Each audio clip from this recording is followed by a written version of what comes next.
Lebaran usai halal bihalal, banyak orang ketemu silaturahmi. Pak Presiden Prabowo juga bersilaturahmi dengan Presiden Megawati. Nah ini Awalnya anak-anaknya dulu, sekarang anak-anaknya orang udah tuanya. kumpul semua, anak-anak presiden. Nah ini psikologinya gimana Bro? Nah, ini menarik Ya nih. itu bagus. Jadi Apa yang mungkin akan terjadi setelah pertemuan Presiden Prabowo dengan Presiden Megawati yang ditunggu-tunggu orang nih Prof? pokoknya tradisi nggak teguran, udahlah kita hentikan antar mantan presiden. Ya kan? Kemarin waktu Donald Trump dilantik itu, kan pada hadir semua tuh. Tapi pada senyum-senyum saling lihat gitu. Begitu Donald Trump pidato, yang aneh-aneh. Masa terang-terangan berbagai kebijakan Joe Biden Mau dibatalkan. dibatalin semua. Joe Bidennya senyum-senyum aja. Tapi dia hadir gitu loh. Dalam hatinya, sialan nih orang, tempeleng nih orang. Tapi nggak diomongin. Jadi senyum-senyum aja gitu. Gak ada hidup Donald Trump itu gak ada. Nggak ada. Itu kan ada. Jadi itu jadi tradisi para mantan presiden tuh. Oh udahlah kita sama-sama. Jadi pertemuan antar mantan presiden dengan presiden itu bagus. Secara simbolik menyiratkan kita ini baik-baik aja gitu loh. Prof, beberapa waktu lalu ini kan terkait dengan PDI dan sekarang sekjennya lagi ada kasus hukum yang yang dia terlibat kasus hukum yang sekarang lagi disidangkan. Misalnya laporan majalah Tempo beberapa waktu lalu kan dikabarkan dalam komunikasi digital antara Presiden Megawati dengan Presiden Prabowo ada semacam quote unquote Prof, tukar tambah dan negosiasi waktu itu di dalam video call itu. Ya Hasto harusnya dapat proteksi politik untuk kasus hukumnya. Cuma kan kita tahu pada faktanya Hasto akhirnya melenggang ke pra-peradilan ditolak dan melenggang ke pengadilan. Nah banyak publik juga yang mengatakan nggak mungkin pertemuan politik tanpa ada trade off. Tanpa ada tukar tambah. Iya, tanpa ada tukar-tukaran kepentingan. Mungkin Pak Prabowo bisa mendapatkan dukungan dan support dari Bu Mega dan PDI, tapi kan harus ada yang diberikan juga. Dan jangan-jangan seperti selentingan dan laporan media juga, ya yang paling mungkin diminta untuk Bu Mega jadi bahan perundingan adalah proteksi politik untuk Hasto. Kalau asumsi ini benar, menurut Prof Jimli gimana?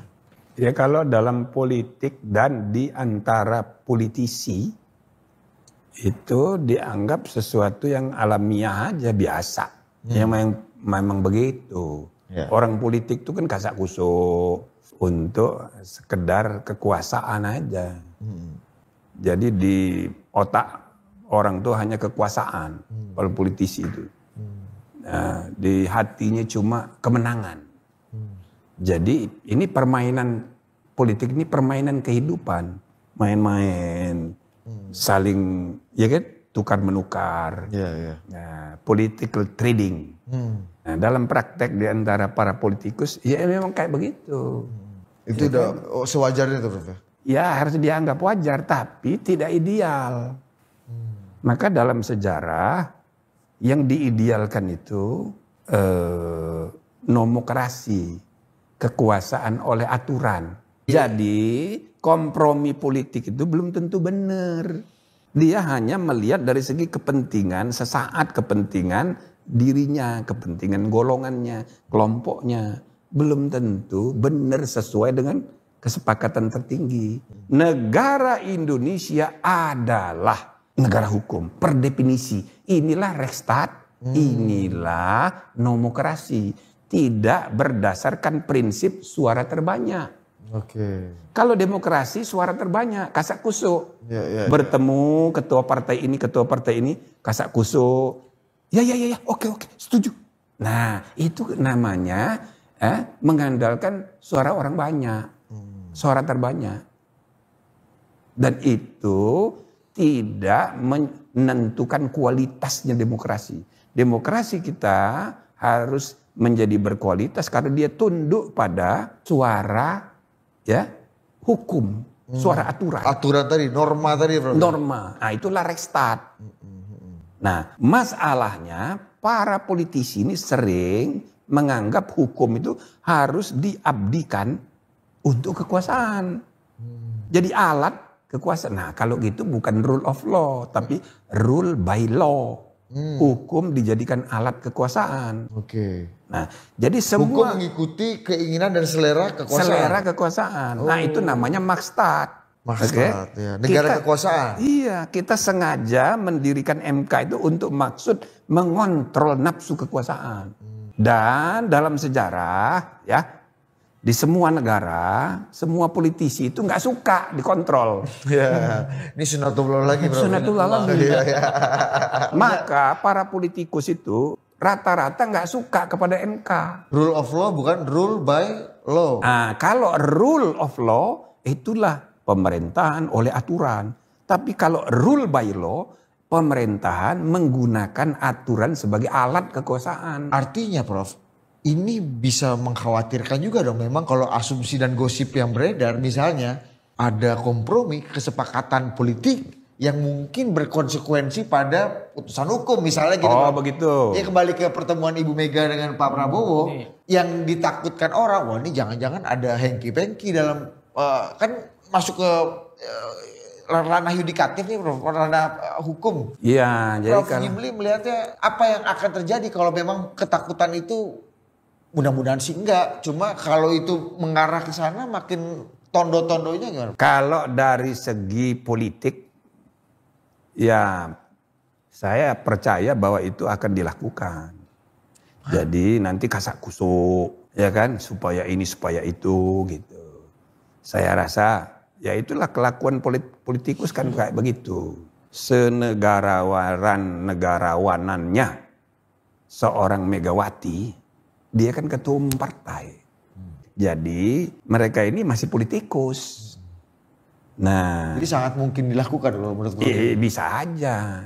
Namanya juga politikus. Iya. Politikus ini kan ya, untuk keuntungan sendiri, ya politik itu jadi permainan, laibun walahwun dalam Qur'annya ini kan permainan dan senda gurau saja. Jadi itu sangat mungkin watak politikus selalu begitu, ya kan?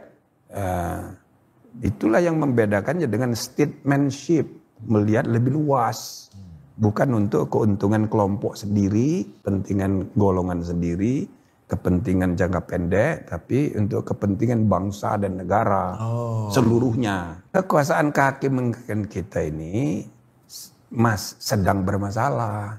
Puncaknya ditemukannya ya, kekayaan Zarob, hampir 1 T di rumahnya dia.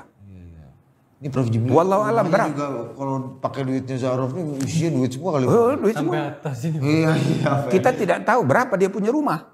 Oh iya, itu baru satu rumah. Baru satu rumah. Dan kalau hampir 1 T begitu, katakanlah 1 T gitu ya. Itu kan nggak mungkin sebentar. Pasti Akumulasi. berpuluh tahun. Satu. Yang kedua, itu yang 1 T begitu nggak mungkin cuma sendirian. Nggak mungkin cuma sendirian. Apalagi dia punya jabatan tinggi. Ya, dirjen ya. Di Mahkamah Agung. Pernah hakim tinggi. Ya kan? Jadi orang ini adalah tidak mungkin sendirian. Maka bisa diambil kesimpulan. Berarti selama ini Mahkamah Agung itu adalah ya pusat dari mafia peradilan. Pusat mafia itu ada di Mahkamah Agung. Prof, tapi ibaratnya lagi Prof, kalau misalnya betul ya ini kan namanya juga dugaan dan kita kebayangin aja kalau ada proteksi politik itu bisa terhadap kasus ini, berarti itu semakin menegaskan dong Prof, bahwa selama ini kecurigaan atau deklarasinya Hasto bahwa dia adalah tahanan politik itu benar dong Prof, bahwa ketika putusan makanya politik, jadi campur aduk politik hukum nih, jadi campur aduk. Dan biasanya kalau udah bertarung begitu, ujung-ujungnya politik yang menang, hukum kalah gitu. itu biasanya gitu. Biasanya begitu.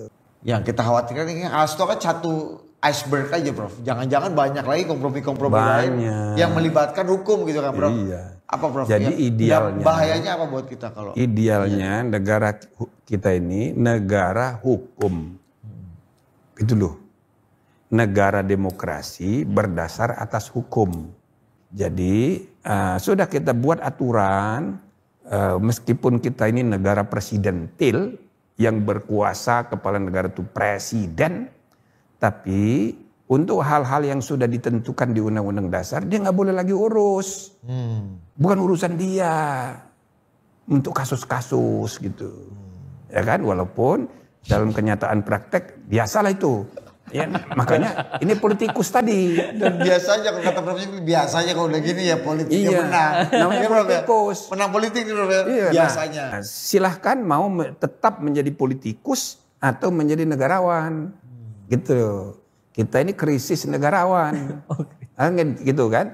Nah, secara umum negara kita adalah negara hukum. Hukum adalah panglima. Tapi dalam kenyataan praktek yang panglima itu politik. Semua diatur-atur oleh politik. Kasak kusuk sana, kasak kusuk sini. Ya kan? Banyak yang rajin dan efektif pula kerjanya. Ini kan politisi muda-muda ini hebat-hebat itu. Ya kan? Oh gitu. Itu. Nah, tapi ya ini kan seolah-olah politik jadi panglima. Makanya kita menuntut supaya ada spirit statesmanship. Jadi beyond politician, di atasnya politik itu kenegarawanan, dan kenegarawanan itulah yang layak disebut bangsawan. Kenegarawanan dan kebangsawanan itu jadi satu. Nah, sekarang ini masih campur aduk dengan politik dan politikus dan pengusaha. Jadi bahaya Prof. Ya, politikus dan pengusaha itu hanya mengambil, rebutan mengambil untuk menikmati, dan mengambil yang lebih besar lagi untuk menikmati lebih besar lagi, baik dari segi ukuran kekayaan maupun ukuran kekuasaan. Ngambil itu ciri politikus. Tapi kalau negarawan itu memberi. Caring, sharing, giving. Bukan taking, asking, apalagi robbing. Ngerampok.